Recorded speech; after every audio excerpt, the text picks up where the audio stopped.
The annual block party was supposed to be one of those wholesome neighborhood things where everyone acts friendly, grills too many burgers, and pretends to care about each other's yard work. What I did not expect was my own wife treating the whole event like her personal stand-up routine, with me as the joke. My wife and I had been married for 8 years, and somewhere over time, she developed this habit of putting me down in public. Not the cute teasing couples do. I mean real shots, genuine digs meant to get a reaction or a laugh at my expense. But today she was performing. "Oh, you should have seen what he wore to our anniversary dinner last month," she said loudly to a group gathered around the Andersons' brand-new patio set. I told him to dress up, and he showed up looking like he was ready to coach a little league team. Everyone gave those nervous, uncomfortable laughs people give when they want to disappear.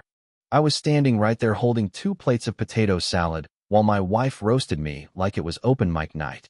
"Honey, that was a nice restaurant," I said calmly, putting the plates down. "I wore a button-down shirt and slacks. The same outfit you complimented last week."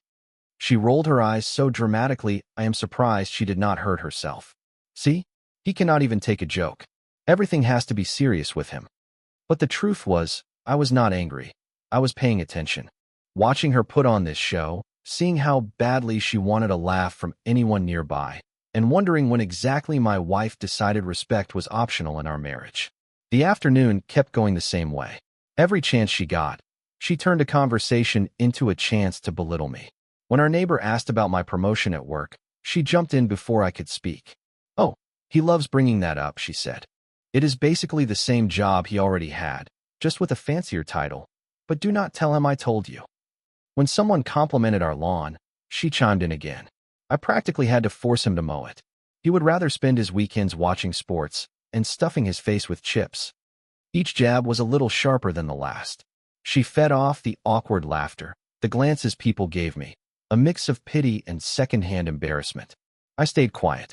My face stayed neutral. Years of dealing with hot-headed clients at work had taught me how to stay steady when someone tries to push your buttons. And the calmer I stayed, the harder she tried.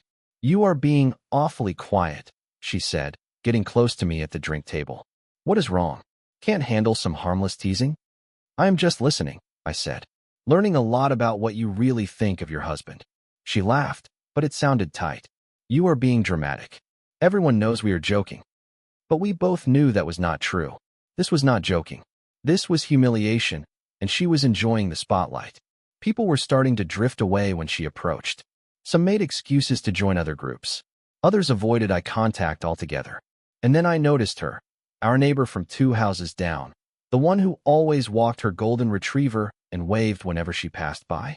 She watched everything with an expression I could not quite place. Not pity, not embarrassment. Something else. Something like understanding. My wife did not notice her watching. She was too busy soaking in her moment. She grabbed my arm and said loudly, "I better get us some drinks before he starts complaining that he is thirsty." As she walked toward the coolers, I felt someone step beside me. It was the neighbor, the one with the dog. "You handled that really well," she said softly. Most men would have snapped by now. I looked at her properly for the first time. She was pretty, sure, but that was not what caught my attention. It was the way she looked at me, like she saw something my wife had forgotten even existed. "She is just having fun," I said, though even I could hear the emptiness in the words. "Is she?" the woman asked gently. Because from where I was standing, that did not look fun for anyone but her.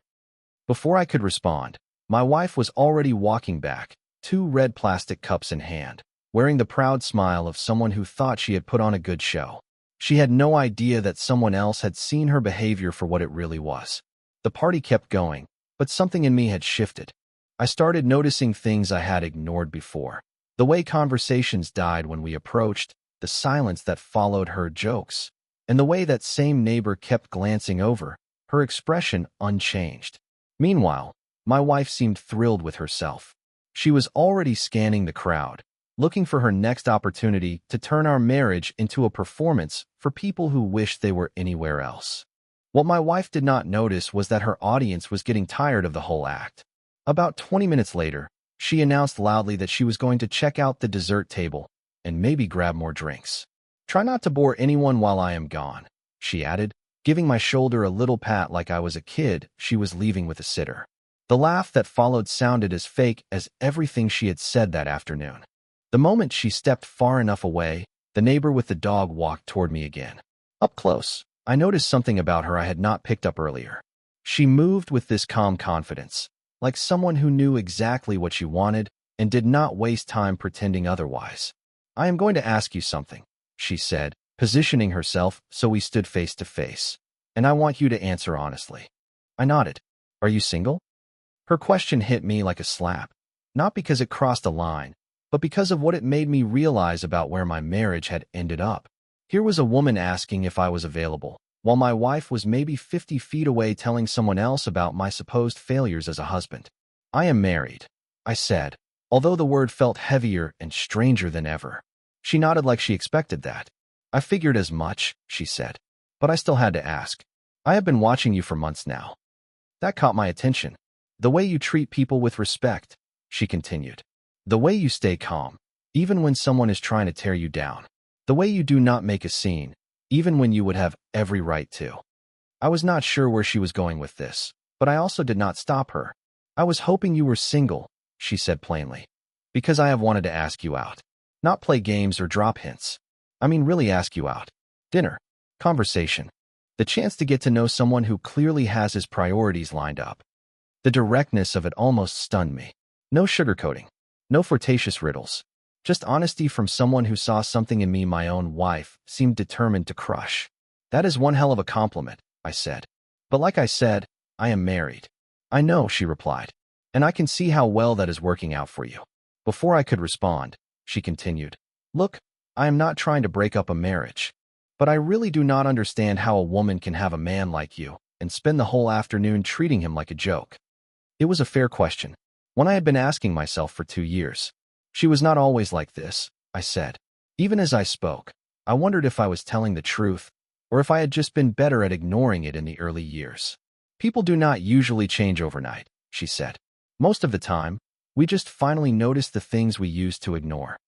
That was when I saw my wife heading back toward us, a plate of brownies in her hands and her eyes darting across the crowd until they locked on me and the neighbor.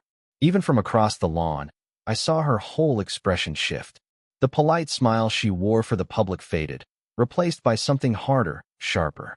"Here she comes," I murmured. The neighbor followed my gaze and smiled.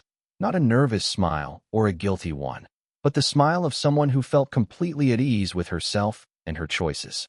My wife walked up with that stiff, casual tone people use when they want others to think they are not bothered, when they obviously are. Well, she said, setting the plate down a little too forcefully. "Making new friends?" "Just talking," I replied. "About what?" she asked. The question was for me, but her glare was aimed at the neighbor. "Actually," the neighbor said, stepping forward a bit, "I was telling your husband what an impressive man you married. The way he carries himself, how steady he is under pressure. You are a lucky woman." Her words sounded sincere, but the meaning underneath was loud and clear. It was a test. A mirror held up to my wife to see how she would react to someone praising the man she had been mocking all afternoon. My wife's smile tightened until it barely qualified as a smile at all. "Oh, he has his moments, I suppose," she said. "I imagine he has many moments," the neighbor replied smoothly. "Must be nice having someone so stable and respectful, right?" The word respectful did something to my wife. Her whole face shifted. "Stable," she said, her voice clipped. "That is definitely one way to describe him." The air between us grew heavy. The three of us stood there in a silent triangle, each of us fully aware of what was really being talked about. My wife was realizing that someone had witnessed her entire performance and was not charmed by it. The neighbor was making it crystal clear that she saw strength where my wife had seen material for entertainment. And me. I stood there understanding for the first time in years what it felt like to have someone look at me with respect. "Well," my wife said suddenly, grabbing my arm with an unnecessary amount of force, "I think we should mingle. Lots of neighbors to catch up with." "Of course," the neighbor said. "It was nice talking with both of you. Really enlightening." As my wife tugged me away, I glanced back at the neighbor one more time. She gave me a small, knowing nod, the kind of look that said, "I see who you really are, not the version your wife keeps trying to sell to everyone else." After that moment, the entire party felt different. Every joke my wife cracked at my expense, Every little jab she disguised as playful teasing landed harder now. Because for the first time, I was seeing it the way other people saw it. For the first time, I had a clear comparison, an example of what respect looked like and what it definitely did not look like. And my wife, she knew something had shifted. She kept glancing over to where the neighbor had been standing, her eyes scanning the yard like she was trying to locate a threat she could not quite name. Her jokes became sharper, her tone more aggressive, as if doubling down would somehow fix whatever she felt slipping out of her hands. What she did not realize was that the person she needed to worry about was not the neighbor. It was me, the man beside her, finally seeing things clearly. Over the next hour, her behavior intensified. Every conversation became an excuse to drag our earlier interaction into the spotlight. She made loud comments about women who do not respect boundaries and inappropriate behavior at family-friendly events. The irony was so thick you could spread it on toast. She guided us toward the grill area where most of the neighborhood had gathered, almost like she wanted a stage and a guaranteed audience. Then she made her big mistake. "You know what is funny?" she announced loudly, her voice cutting across the chatter like a knife. "Some women show up to neighborhood parties thinking they can flirt with any married man they see. Honestly, have a little self-respect." Everything around us went silent. A few people shifted uncomfortably. Others pretended to care deeply about whatever was in their plastic cups. But she was not done. "I mean, when someone is that obvious, it is embarrassing for everyone. Right, honey?" She looked directly at me, waiting for me to validate her cheap attack on our neighbor. That was the moment I decided I was finished being her quiet sidekick in this never-ending act. "Actually," I said, raising my voice enough for the entire circle of neighbors to hear, "what is embarrassing is the way you have spent the entire afternoon trying to humiliate your own husband." A hush fell over the group. You could have heard someone drop a toothpick. My wife's face went through several expressions at once: confusion, shock, anger, before landing on pure outrage. "Excuse me," she said. "You heard me," I replied, placing my drink on the table beside us and turning to face her fully. "Every single story you have told today has been at my expense. Every joke, every comment. And now you want to attack someone for treating me with basic respect." "I was not attacking anyone," she snapped. "I was just pointing out inappropriate behavior. Like telling everyone I cannot dress myself? Like mocking my promotion? Like spending hours making sure the entire neighborhood knows how little you think of the man you married?" The circle around us widened as people stepped back. Some looked fascinated, others horrified. No one walked away. "You are being ridiculous," she said, her voice climbing higher. "It was harmless teasing. Everyone knows that." "Does everyone know that?" I asked, gesturing at the people around us. Because from where I am standing, it seems like everyone here has been uncomfortable listening to you tear me down all afternoon. A few neighbors nodded. Others looked at the ground, probably recalling all the awkward moments they had witnessed. "And you know what the sad part is?" I continued. "A complete stranger showed me more respect in 5 minutes than you have shown me all day." My wife's face turned bright red. "That woman was completely out of line," she shouted. "Flirting with a married man right in front of his wife." "She was not flirting," I said. "She was honest. She told me what she thought, directly, without any games. She saw a man worth talking to, worth respecting." Imagine that. By now the crowd had grown even larger. People were drifting over from other parts of the party, pulled in by the tension like moths to a flame. My wife saw them too. I watched her weigh her options, back down or escalate. She chose escalation. "So now you are taking her side over your own wife's?" she demanded. "I am taking my own side," I said calmly, for the first time in years. "And yes, if that means agreeing with someone who sees value in me instead of treating me like a punchline, then absolutely." "This is insane," she cried. "You are making a scene over nothing." "I am making a scene?" I almost laughed. "You have been making a scene all day. The only difference is that now someone is finally saying something about it." That was when I saw her, the neighbor who had spoken to me earlier. She had stepped closer to the group. She was not pushing into the center or trying to get involved. She simply stood at the edge, watching with that same calm expression. When my wife spotted her, her anger doubled, maybe tripled. She was no longer just angry. She felt threatened. And for the first time in a long, long while, I realized I was not the one who had anything to be afraid of. "Oh, wonderful," my wife snapped. Your new girlfriend decided to stick around and enjoy the drama. She is not my girlfriend, I said calmly. She is simply someone who talked to me like I am a human being who deserves a little decency. Something you might want to try someday. The neighbor stepped forward then. No attitude, no aggression, just a steady confidence that immediately quieted the crowd. Since I seem to be the topic here, she said, I think I should clear something up. My wife spun toward her like a storm cloud. You need to stay out of this. I would, the neighbor replied.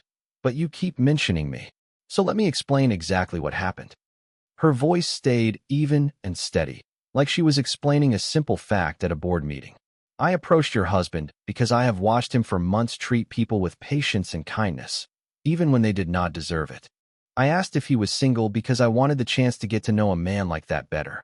She paused and looked my wife straight in the eyes. When he told me he was married, I respected that. But I also told him what I noticed in him, because sometimes people need to be reminded they are worth something. How dare you? How dare I what? The neighbor asked, her tone never rising. Treat your husband with respect? Recognize his value.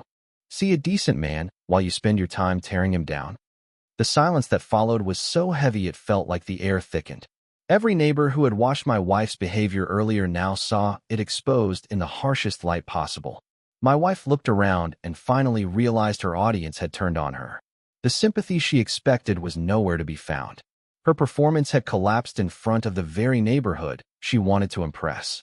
We are leaving, she said sharply, gripping my arm hard enough to hurt. I did not move. I gently removed her hand. Actually, I said, I think I will stay a while. Enjoy myself. Talk to people who do not treat me like a joke.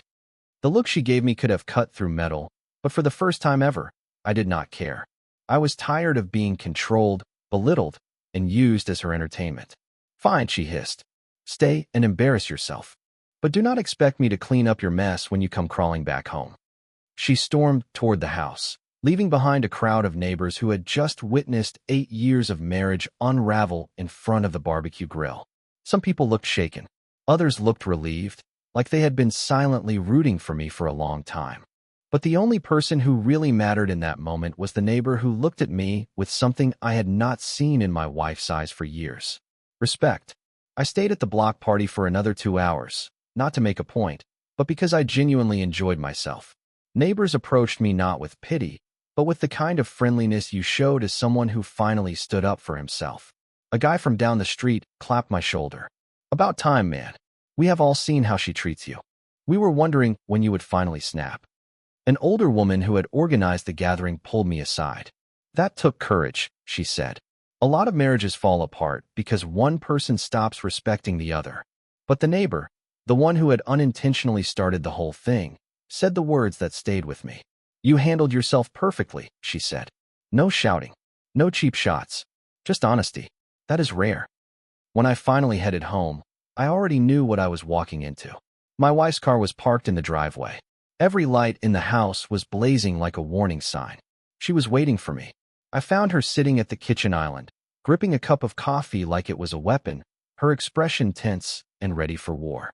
The second I walked through the door, she attacked. Are you proud of yourself? Do you feel good humiliating me in front of the entire neighborhood? I feel good finally stopping you from humiliating me, I said, grabbing a bottle of water from the refrigerator. There is a difference. What got into you today? She demanded. This is not who you are. No, I said. This is who I am. The real version of me. The one you buried under 8 years of public mockery and private contempt. She shot up from her chair and started pacing. I do not have contempt for you. That is ridiculous. Really? I asked. Tell me the last time you introduced me to someone without making a joke about my flaws. Or the last time you talked about me to your friends without turning me into the punchline. She opened her mouth, then closed it. Because we both knew the answer. I tease you because we are comfortable, she said weakly. That is how couples joke around. No, I said. That is what couples do when they actually respect each other. What you do is different. And I am done calling it normal. So what now? She snapped. You are going to leave me because of a stupid block party? I am going to leave you, I said quietly. Because of the person you have become. The block party just made it impossible to pretend anymore. Her pacing stopped cold. Leave me? You are talking about leaving me? I am talking about ending a marriage, I said, where one person treats the other like a prop in some comedy routine. A marriage where I am expected to smile while you chip away at me and pretend it is affection. You are overreacting, she insisted. People say things they do not mean when they are trying to be social. For 2 hours? I asked. Every conversation, every little dig, every joke at my expense. That was all just being social to you? She sank back into the chair, and for the first time, I saw her thinking, not about us, but about how to twist this into my fault. That was her pattern. Always had been. Okay, she said slowly. Maybe I went too far today, but you completely humiliated me out there. You took that woman's side. You made me look like the villain. You made yourself look like the villain, I said. I simply stopped pretending you were not one. That is a horrible thing to say. It is an honest thing to say, I replied. And after today, I am done saying anything that is not honest. I turned toward the stairs. Where are you going? She demanded. To pack some things, I said. I'm staying at my brother's for a while. You cannot be serious, she said, chasing me. You are going to blow up our marriage because of one bad day. I stopped at the bottom step and faced her. This was not one bad day. This was 8 years of bad days that I finally stopped excusing. We can fix this, she said quickly. We can go to counseling. We can talk. We can work through whatever issues you think we have. The problem is not communication, I said. It is not disagreements. It is not fighting styles or mismatched personalities. I took a breath, letting the truth land where it needed to. The problem is that you do not respect me, and you cannot force someone to respect their spouse. They either do, or they do not. I do respect you, she said. No, I replied. You do not. And the proof is not what happened today. The proof is that you still do not understand what was wrong with it. She followed me upstairs, arguing the whole way, justifying, minimizing, rewriting history at top speed. But I was done hearing excuses. I packed my suitcase calmly, like someone who had already made the decision long before this day arrived. You are throwing away 8 years, she said, her voice rising. All because of one conversation with a neighbor you barely know. I am ending 8 years, I said, because that conversation made me realize how little I have been expecting for myself. It showed me what I have been missing, what I deserve, and what I have allowed myself to live without. And what exactly do you think you deserve? She snapped. I stopped packing and looked at her directly. I deserve someone who is proud to be with me. Someone who builds me up instead of cutting me down. Someone who sees a partner, not a punchline. I never said I was embarrassed by you, she muttered. You did not have to say it, I replied. You spent an entire afternoon showing people exactly how you feel. I closed the suitcase and headed for the door. She grabbed my arm, using the same possessive grip she had used at the party. Do not do this, she said. Do not throw away our marriage because you are angry about one stupid party. I removed her hand gently but firmly. I am not angry about the party, I said. I am grateful for it. It showed me what I have been missing, what it feels like to be treated like someone worth respecting. By some random woman who does not even know you, she shouted. By someone who saw value in me, I said. Who saw strength instead of weakness. A woman who spoke to me like an equal instead of a child you constantly have to manage. I walked down the stairs while she kept talking behind me, still trying to convince me I was overreacting. But my mind had already moved on. It had moved on the moment I realized that a stranger's respect felt foreign because I had not felt it at home in years. At the front door, I stopped and looked back at her one last time.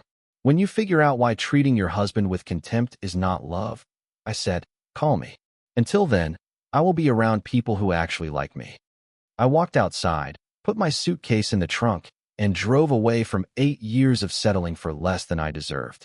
In the rearview mirror, she stood in the doorway, probably trying to calculate how this had somehow become my fault. But I did not look back. I was finally facing forward. 3 days later, I sat in a law office downtown signing paperwork that would officially end my marriage. My brother had recommended the attorney, a sharp, straightforward woman who wasted no time. She looked at me once and said, "You seem like someone who already made peace with this decision." She was right. Those 3 days at my brother's house gave me more clarity than I had felt in years. No tension, no insults, no walking on eggshells, just quiet, just breathing, just peace. My phone buzzed nonstop, text after text after text. They came in predictable waves. First came the anger. You are being childish and dramatic. Then the bargaining. I will change. We can fix this. Please come home. And finally, the guilt trips. After everything I have done for you, this is how you repay me? I stopped reading after a while. For the first time in years, I realized I did not have to respond. I did not have to explain. I did not have to apologize for wanting respect. I did not respond to a single message. There was nothing left to say. The divorce papers were delivered on Friday. By Saturday morning, my phone was ringing nonstop. I ignored most calls, but when my brother-in-law, Mark, called, I answered. Man, he said immediately. She has been calling every relative she can think of, trying to build an army. She is telling everyone you had some kind of meltdown at a neighborhood party. A meltdown. I repeated. According to her, he said, you lost your mind, stood there screaming at her in front of everyone, and then ran off with some other woman. I almost laughed. That is not even close to what happened. I figured, he said, but she has your mother all worked up. You should probably call her. I called my mom that afternoon. She was concerned, but not panicked, which told me she knew my wife well enough to take her version with caution. She says you have been acting different lately, my mother said gently. More distant. Is everything all right? Everything is fine, Mom, I said. Better than it has been in a long time. She mentioned another woman. There is no other woman, I said. There is just me finally remembering that I deserve respect from my own wife. My mother was quiet for a few seconds. Then she said, you know, your father and I always wondered about some of the things she said about you during family gatherings. The little comments. We thought it was just her humor. It was not humor, Mom. No, she said softly. I am beginning to understand that now. One thing became clear over the next 2 days. All her phone calls to the family had backfired harder than she ever expected. Instead of people rallying behind her, they had started sharing stories with me. Stories I did not know they had kept to themselves for years. My cousin called to say she had been cringing at family dinners for the last 3 years. Every story she told about you made you sound like a helpless child, she said. We kept wondering why you never defended yourself. My uncle was more blunt. About time you found your backbone, he said. She has been walking all over you since the wedding. But the most unexpected moment happened the next Tuesday. I stopped by the house to grab some papers for my attorney. As I was sorting through the mail, the neighbor, the one who had unintentionally sparked this whole chain of events, walked up the driveway. How are you holding up? She asked. Her tone was warm, not prying. Better than I thought I would be, I said. Thanks for asking. I heard she has been telling people I ran off with you. Yeah, I heard that too, she said with a half smile. Sorry you got dragged into that mess. She shrugged like it genuinely did not bother her. I am not worried about gossip, she said. But I thought you should know that several people approached me after the party. They thanked me for saying what they had all been thinking, but were too polite to say out loud. I looked at her, honestly surprised. Really? Oh yes, she said. Your wife's behavior was not just bothering you. It made everyone uncomfortable. People were avoiding inviting you both because they did not want to watch her tear you down in front of their kids. That one hit hard. Not only had I accepted disrespect, I had let it spread into my friendships and relationships with other people. The woman across the street told me she stopped inviting you to barbecues, the neighbor continued. She could not stand listening to your wife belittle you. I felt a mix of shame and validation. Shame that it had gone that far. Validation that I had not been imagining it. Anyway, the neighbor said, softening her tone, I just wanted you to know you made the right decision. And if you ever want to finish the conversation we started that day, when things settled down, I would still be interested. She walked away before I could respond, leaving me holding my stack of mail and something I had not felt in years. Real possibility. That evening, my wife showed up at my brother's apartment. I saw her through the window, sitting in her car for about 20 minutes, probably rehearsing whatever speech she was about to deliver. When she finally knocked, I hesitated before opening the door. We need to talk, she said. No, I replied. We need to get divorced. That is why we have attorneys. This is absurd, she snapped. You are throwing away our entire life because I hurt your feelings at a party. I am ending a marriage where my feelings do not matter to my wife, I said. Your feelings do matter to me. When? I asked. When did they matter? When you mocked my appearance. When you told strangers I was incompetent. When you turned our marriage into a joke for entertainment. She shifted tactics instantly. Look, I know I can be critical sometimes. But that is only because I want you to become the best version of yourself. The best version of myself according to who? I asked. You? Because the person I am right now, the one who refuses to be disrespected, this is the best version of me I have been in a long time. You have changed, she said. You are colder. This is not who you used to be. You are right, I said. I used to be someone who accepted being treated badly because I thought that was what marriage demanded. Now I know better. I started closing the door, but she stopped it with her hand. And that is where your part ends. What if I promised to change, she said, desperation creeping into her voice. What if I went to therapy, worked on myself, learned to communicate better? Then you will be a better partner for the next relationship you have, I replied. Because this one is over. Please do not do this, she whispered. I love you. No, I said quietly. You love having someone to manage, someone to correct, someone to knock down so you feel taller. But you do not love me. I closed the door. She stayed on the other side, crying for nearly 10 minutes. And the strange thing was, I did not feel guilty. I felt free. 2 weeks later, the divorce paperwork was officially filed. My wife finally stopped calling, stopped showing up, and stopped trying to recruit the family to defend her. She had realized this was not an argument she could win. This was not me going through a phase. This was me taking my life back.